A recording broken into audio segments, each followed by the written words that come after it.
Alright, so this is part 2 of this week's Read Aloud. I apologize for the last video. I got a little cut off at the end because I ran out of storage, but we have fixed that. We are ready to read more of Wonder this week. So our first, as where we left off, high school. What I always loved the most about middle school was that it was separate and different from home. I could go there and be Olivia Pullman, not Via, which was my name at home. Via was what they called me in elementary school too. Back then, everyone knew about us, of course. Mom used to pick me up after school, and August was always in the stroller. There weren't a lot of people who were equipped to babysit for Augie, so Mom and Dad brought him to all my plays and concerts and recitals. All school functions, the bake sales, the book fairs. My friends knew him. My friends' parents knew him. My teachers knew him. The janitors knew him. But in middle school, a lot of people didn't know about August. My old friends did, of course, but my new friends didn't know that about me. Maybe it was the second or third thing they thought when they heard about me. Olivia, yeah, she's nice. Did you hear she had a brother who's deformed, though? I always hated that word, but I knew it was how people described Augie. And I knew those kinds of conversations would probably happen all the time out of earshot. Every time I left the room at a party, bumped into a group of friends at a pizza place. And that's okay. I'm always going to be the sister of a kid with a birth defect. That's not the issue. I just don't want to be defined that way. The best thing about high school is that hardly anyone knows me at all. Except Miranda and Ella, of course, and they know not to go around talking about it. Miranda, Ella, and I have known each other since the first grade. What's so nice is we never have to explain things to one another. When I decided I wanted them to call me Olivia instead of Via, they got it without even having to explain it. They've known August since he was a little baby. When we were little, our favorite thing to do was play dress up with Augie, load him up with feathers and boas and big hats and Hannah Montana wigs. We used to love it, of course, and we thought he was adorably cute in his own way. Ella said he reminded her of E.T. She didn't say this in a mean way, of course, though maybe it was a bit mean. The truth is, there was this scene in the movie where Drew Barrymore dresses up as E.T. with a blonde wig, and that was a ringer for August in our Miley Cyrus heydays. Though throughout middle school, Miranda, Ella, and I were pretty much our own little group, somewhere between super popular and well-liked, not brainy, not jocks, not rich, not druggies, not mean, not goody two-shoes, not huge, not flat. I don't know if the three of us found each other because we are so alike in so many ways, or that it's because we found each other that we've become so alike. We were so happy when we all got into Faulkner High School. It was such a long shot that all three of us would be accepted, especially when almost no one else from our middle school was. I remember how we screamed on the phone the day we got our acceptance letters. This is why I haven't understood what's been going on with us lately. Now that we're actually in high school, it's nothing how I thought it would be. Major Tom. Out of the three of us, Miranda had almost always been the sweetest to August, hugging him and playing with him long after Ella and I had moved on from playing something else. Even as we got older, Miranda always made sure to try and include August in our conversations.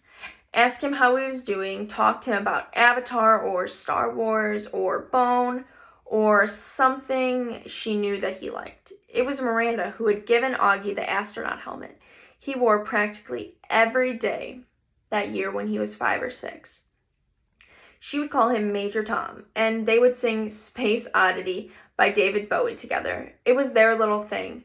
They knew all the words and would blast it on the iPod and sing it aloud. Since Miranda's always been really good about calling us as soon as she got home from summer camp, I was a little surprised when I didn't hear from her. I even texted her and she didn't reply. I figured maybe she ended up staying at camp longer. Now that she was a counselor, maybe she met a cute guy. Then I realized from her Facebook wall that she had actually been home for a full 2 weeks. So I sent her an IM and we chatted online a bit, but she didn't seem to give me a reason for not calling, which I thought was bizarre. Miranda had always been a little flaky, so I figured that was all it. We made plans to meet downtown, but then I had to cancel because we were driving out to visit Tata and Papa for the weekend. So I ended up not seeing Miranda or Ella until the first day of school. And I have to admit, I was shocked. Miranda looked so different. Her hair was cut in this super cute bob that she had dyed bright pink, of all things, and she was wearing a striped tube top that A, seemed a little inappropriate for school, and B, was totally not her usual style.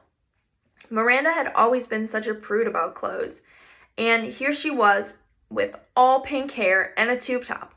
But it wasn't just the way she looked that was different. She was acting different too. I can't say she wasn't nice, because she was, but she just seemed kind of distant.